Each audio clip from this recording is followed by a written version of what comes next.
Exercise 3.1 question number 1 में आप लोगों ने फाइंड करना है delta y and d y. तो जिस तरह से मैंने आपको एग्जांपल 1 बताई है, ये क्वेश्चन वैसे ही आपके पास सॉल्व होना है। y is equal to x square minus 1, ये हमें गिवन है, और x चेंज हो रहा है 3 to 3.02। अब जैसे मैंने आपको प्रीवियस वीडियो में बताया है कि आपने 2 वाली टर्म में से प्रीवियस टर्म को माइनस करना है, फ्रॉम वाली टर्म को माइनस करना है, यानी 3.02 में से आपने 3 को माइनस करना है। तो आपके पास यहाँ से डेल्टा एक्स की वैल्यू आ जाएगी, और एक्स की वैल्यू आपके पास, ये फर्स्ट वैल्यू एक्स की वैल्यू होगी, यानी एक्स की वैल्यू आपके पास 3 होगी। अब गिवन क्वेश्चन में रिप्लेस करें y को डेल्टा y के साथ, x y plus delta y के साथ, और x को रिप्लेस करें x प्लस डेल्टा x के साथ, और इसको आप सिंप्लीफाई करें। एग्जाम्पल भी कुछ इसी टाइप की थी आपके पास। अब ये सिंप्लीफिकेशन देख लें, उधर उन्होंने डायरेक्ट लिखा हुआ था, यहाँ मैंने पूरा सॉल्व किया हुआ है कि किस तरह से होगा। अब बोथ साइड पे आप -y करेंगे, फिर आप y की वैल्यू पुट करेंगे, ठीक है।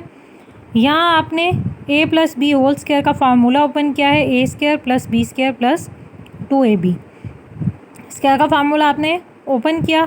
आपके पास +1 -1 और एक्स स्क्वायर और minus x square cancel out हो गया। आपके पास बचा delta x square plus 2x delta x. आप इसको ऐसे भी रहने दे सकते हैं, या आप इसमें से डेल्टा एक्स भी कॉमन ले सकते हैं। अगर आप डेल्टा एक्स कॉमन लेते हैं तो अंदर क्या बचेगा, डेल्टा एक्स प्लस 2x। अब हमें दिया हुआ है एक्स चेंज हो रहा है फ्रॉम 3 to 3.02। ये सब्ट्रैक्शन के अगर आपने क्वेश्चन किए हो तो आपको पता होगा कि 2 वाली टर्म में से हम फ्रॉम वाली टर्म को माइनस करते हैं। माइनस किया, डिफरेंस आया 0.02, ठीक है। और x की वैल्यू हमारे पास क्या आ गई, 3। अब x यहाँ पे आप x की जगह 3 और डेल्टा x की जगह 0.02 पुट करें और उसे सिंप्लीफाई करें, आपके पास आंसर आ जाएगा। फिर dy के लिए आपने क्या करना है, dy के लिए हमारे पास फार्मूला होता है dy is equal to f prime x dx, ठीक है। तो f प्राइम एक्स यहाँ पे आपके पास क्या आ जाएगा, जब आप इसका डेरिवेटिव लेंगे तो आपके पास जो है वो f प्राइम एक्स या dy जो है वो आप f प्राइम एक्स जो है वो आपके पास क्या आ जाएगा, वो आपके पास 2x आ जाएगा बाय पावर रूल। इसका डेरिवेटिव 2x और 1 एज अ कांस्टेंट बिहेव करेगा तो इसका डेरिवेटिव 0 हो जाएगा। तो आपने डेरिवेटिव को 2x इंटू dx, आपके पास फिर फर्दर dx और डेल्टा x आपके पास बराबर होते हैं, तो आपने डेल्टा x की जो वैल्यू है वो यहाँ 0.02, dx डेल्टा x दोनों 0.02 के बराबर होंगे, क्योंकि dx डेल्टा x के बराबर होता है। तो वैल्यूज़ पुट करके जब आपने सॉल्व किया तो ये आपके पास 0.12 आया। अब आप dx और dy का डिफरेंस भी जो है वो देख सकते हैं, क्या सॉरी डेल्टा y और डेल्टा y की वैल्यू हमारे पास आफ्टर कैलकुलेशन क्या आई थी, 0.1204, ठीक है, और dy आया है हमारे पास 0.12। तो इनके दरमियान डिफरेंस क्या होगा, 0.0004, ठीक है, 3 टाइम्स 0 एंड देन 4। तो ये इसके दरमियान डिफरेंस आएगा। हर पार्ट में आप लोग डिफरेंस भी फाइंड कर लें ताकि आपको पता चले कि डेल्टा वाई और डी वाई सेम नहीं होते, इनमें माइन्यूट सा डिफरेंस होता है। अप्रॉक्सीमेटली इक्वल होंगे, एग्जैक्टली इक्वल नहीं होंगे। इसके बाकी पार्ट्स आप लोगों की असाइनमेंट है। क्वेश्चन नंबर 2 मैंने सारे पार्ट सॉल्व कर दिए, लेकिन क्वेश्चन नंबर 1 के बाकी पार्ट्स आपकी असाइनमेंट है। कोई कन्फ्यूजन होगी आप लोग पूछ लीजिएगा। इसमें हमने dy बाई डी एक्स और dx by d y find करना है डिफरेंशियल को यूज़ करते हुए। वो साइड पे डिफरेंशियल लें, कांस्टेंट का डिफरेंशियल 0 हो जाएगा। इधर आपने एडिशन वाला रूल लगाया, एक्स वाई का डिफरेंशियल अलग लिया, एक्स का डिफरेंशियल अलग लिया, फिर एक्स वाई पे प्रोडक्ट रूल लगाया, एक्स का differential y as it is plus x as it is y का डिफरेंशियल, और यहाँ x का डिफरेंशियल आपके पास dx आ जाएगा। dx वाली टर्म्स को इक्वालिटी की एक साइड पे रखा, बाकी टर्म्स को दूसरी साइड पे ले गए। dx वाली टर्म्स में से dx कॉमन लिया और वो साइड पे dx के साथ डिवाइड करके आपने dy बाई dx फाइंड कर लिया। dx बाई dy के लिए आपने इसी टर्म का क्या कर लिया, रेसिप्रोकल ले लिया, तो आपके पास dx बाई dy जो है वो फाइंड आउट हो गया है। इसी तरह से इस एक्सरसाइज के इस क्वेश्चन के बाकी पार्ट्स हमने करने हैं। सेम यहाँ पे भी हमने बोथ साइड पे डिफरेंशियल लिया, डिफरेंशियल लेने के बाद कांस्टेंट का डिफरेंशियल 0 हो गया। यहाँ पे हमने एडिशन वाला रूल लगाया, देन हमने पावर रूल लगाया। एक्स स्क्वायर का डिफरेंशियल 2x, फिर फर्दर x का डिफरेंशियल लेंगे तो आपके पास x आ जाए, dx आ जाएगा। इसी तरह से 2 फर्दर y स्क्वायर का आप डिफरेंशियल लेंगे तो 2y dy इसका डिफरेंशियल आ जाएगा। dy वाली टर्म्स एक साइड पे, dx वाली टर्म्स एक साइड पे, dy बाई dx फाइंड कर लिया और उसी का रेसिप्रोकल लेके आपने dx ओवर dy फाइंड कर लिया। इसी तरह से इसका ये पार्ट है, बोथ साइड पे डिफरेंशियल लिया, यहाँ पे आपने प्रोडक्ट रूल लगाया, ठीक है। x का differential y square as it is, x as it is y square का डिफरेंशियल, और यहाँ पे आपने जो है वो अप्लाई किया एडिशन वाला रूल, x4 का डिफरेंशियल प्लस y स्क्वायर का डिफरेंशियल।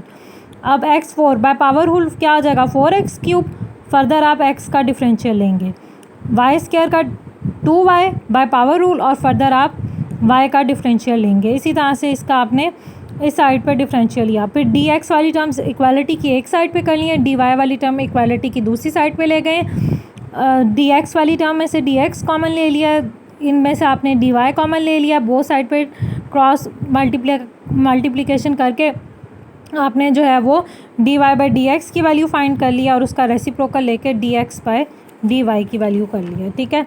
लास्ट पार्ट जो है इसके अंदर भी अगेन बोथ साइड पे डिफरेंशियल लिया। अब c यहाँ पे कांस्टेंट है, कॉस्टेट का डिफरेंशियल 0 हो जाएगा। यहाँ पे पहले आपने सब्ट्रैक्शन वाला रूल लगा के एक्स वाई का डिफरेंशियल अलग लिया, लॉग का डिफरेंशियल अलग लिया, लॉग का डिफरेंशियल 1/x, फर्दर x का डिफरेंशियल dx आ जाएगा। और यहाँ पे आपने प्रोडक्ट रूल लगाते हुए x as it is y का differential plus y as it is x का डिफरेंशियल। उसके बाद आपने क्या किया, x वाली टर्म्स एक साइड पे रहने दिए हैं, y वाली दूसरी साइड पे ले गए, x वाली में से x कॉमन लिया और यहाँ हमने एलसीएम ले लिया। एलसीएम लेने के बाद हमने क्या किया है, क्रॉस मल्टीप्लाई करके dy बाई dx की वैल्यू फाइंड कर लिया और उसका रेसिप्रोकल लेके आपने dx ओवर dy की वैल्यू फाइंड कर लिया। क्वेश्चन नंबर 3, ये एग्जाम्पल 3 की तरह आप लोगों को जिस तरह से बताया कि 17 का फोर्थ रूट एग्जिस्ट नहीं करता, इसके करीब तरीन आपके पास 16 है जिसका फोर्थ रूट एग्जिस्ट करता है। तो हम लेट कर लेंगे x आपके पास 16 है, तो यहाँ से dx आपके पास क्या आ जाएगा, 17 माइनस 16 इज़ इक्वल टू 1। तो आपके पास यहाँ से y इक्वल आ जाएगा fourth root of x, y plus delta y both side पे करेंगे तो आपके पास यहाँ पे y में चेंज लेंगे तो आपके पास यहाँ x में चेंज आएगा। उसके बाद हमने क्या किया है कि यहाँ पे वैल्यू पुट किया है y की वैल्यू पुट करने के बाद हमने सिंपल यहाँ पे जो है वो वैल्यूज़ पुट करके जो है वो कैलकुलेशन की हुई है। कैलकुलेशन देख लें, अगर इनमें कोई कन्फ्यूजन हो तो बेशक आप लोग पूछ लीजिएगा। इसी तरह से ये सिंप्लीफाई वैल्यूज़ पुट करके सिंप्लीफाई आपने खुद करना है। इसके बाकी के पार्ट्स आपका उनकी असाइनमेंट है। हिंट मैंने दे दिया है, 31 के नियरेस्ट आपके पास 32 जिसकी फिफ्थ रूट एग्जिस्ट करती है, 29 के नियरेस्ट एंगल 30 है, लेकिन यहाँ पे जब आप 29 माइनस 30 करेंगे, ठीक है, गिवन में से जो हम सपोज़ करें उसको माइनस करना है इस क्वेश्चन में, तो आपके पास -1 आएगा। इसी तरह से 31 में से जब आप 32 माइनस करेंगे तो आपके पास -1 आएगा। यहाँ हम 61 में से 60 माइनस करेंगे तो आपके पास 1 आएगा। हमने साइन 60 की वैल्यूज़ हमारे पास हैं, तो हमने साइन 60 बनाने के लिए जो है वो x की वैल्यू को हमने 60 लिया है। अब इसी तरह से क्वेश्चन नंबर 4 में उन्होंने हमें दिया हुआ था। क्वेश्चन नंबर 4 की स्टेटमेंट ये थी कि आपके पास जो हमने जो है वो वॉल्यूम में चेंज फाइंड करना है अगर हमारे पास जो लेंथ है वॉल्यूम के एज की वो इंक्रीज़ करती है 5 से 5.02 तक। अगर वो इंक्रीज़ करती है तो वॉल्यूम में क्या चेंज आएगा। क्यूब आपको पता है कि आपके पास जिसकी तमाम साइड्स बराबर होती हैं, ऐसी शेप होती है। अब यहाँ पे अगर एक लेंथ इसकी x है तो इसका मतलब इसकी लेंथ, विड्थ और हाइट तीनों ही आपके पास क्या होंगी, x होंगी। तो यहाँ से इसके वॉल्यूम का फार्मूला आपके पास आता है v is equal to x cube. अब वो ये कह रहे हैं कि अगर आपके पास लेंथ यानी कि x चेंज हो रहा है 5 से 5.02, तो फिर यहाँ से डेल्टा x यानी dx आपके पास क्या हो जाएगा 5.02। आपको पहले बताया 2 में से फ्रॉम वाली टर्म को माइनस करके 0.02 आ जाएगा और x आपके पास प्रीवियस वैल्यू 5 आ जाएगी, ठीक है। अब यहाँ पे आप बोथ साइड पे डिफरेंशियल लें। जब आप बोथ साइड पे डिफरेंशियल लेंगे तो यहाँ पे आपके पास dv और इधर आपके पास बाय रूल आपके पास power rule 3x², further x का डिफरेंशियल dx।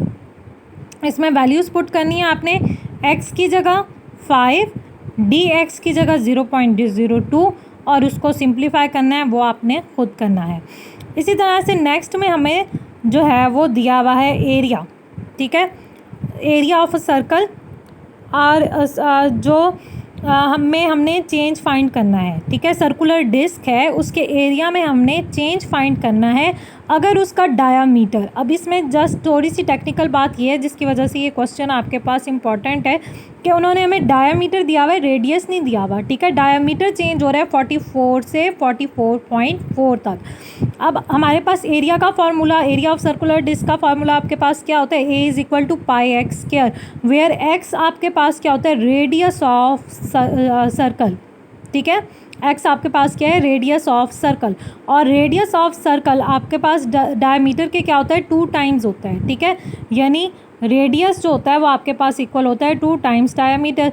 तो अब हमें डायमीटर दिया हुआ और उससे हमने रेडियस फाइंड करना है, तो हम क्या करेंगे कि हम डायमीटर को 2 के साथ डिवाइड कर देंगे तो हमारे पास रेडियस आ जाएगा। यानी इसी इक्वेशन से आप देख लें कि डायमीटर आपके पास जो है वो क्या होता है, सॉरी डायमीटर आपके पास 2 टाइम रेडियस होता है, ठीक है, 2 टाइम रेडियस होता है।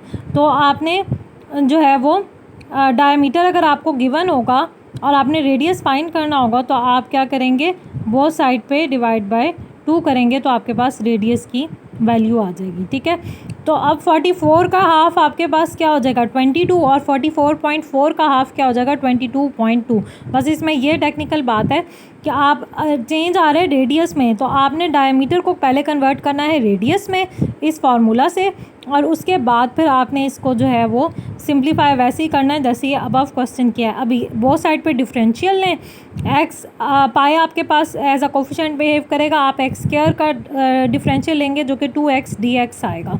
तो इसमें आपने वैल्यू पुट करनी है, x की जगह 22 और dx की जगह 22.2, ठीक है।